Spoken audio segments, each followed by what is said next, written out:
కామారెడ్డి జిల్లా బాన్స్వాడ పట్టణంలో తాడుకోల్ చౌరస్తా వద్ద పెట్రో కార్ తనిఖీ నిర్వహించారు. వే బ్రిడ్జ్ వద్ద అనుమతులు లేని 3 ఇసుక లారీలను ఆపి ఉండడం చూసిన పోలీసులు 3 ఇసుక లారీలను పట్టుకొని పోలీస్ స్టేషన్కు తరలించామని ఎస్ఐహెచ్ఓ మున్నూర్ కృష్ణ తెలిపారు. మైన్స్ డిపార్ట్మెంట్కు రాసి పంపాము అని తెలిపారు. ఇసుక దొంగతనం కింద ప్రభుత్వ ఆదాయాన్ని అక్రమంగా తరలిస్తున్నందుకు కేసు నమోదు చేస్తున్నట్లు ఆయన తెలిపారు.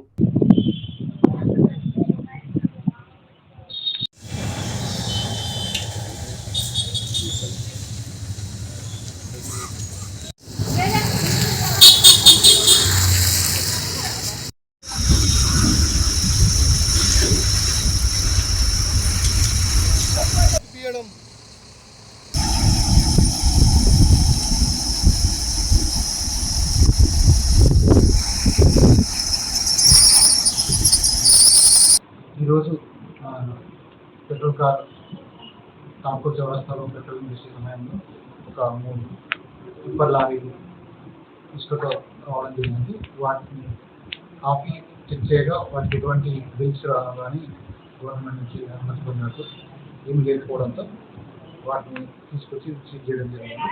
వీటిపైన 3 కేసు రిజిస్టర్ చేయడం జరిగింది.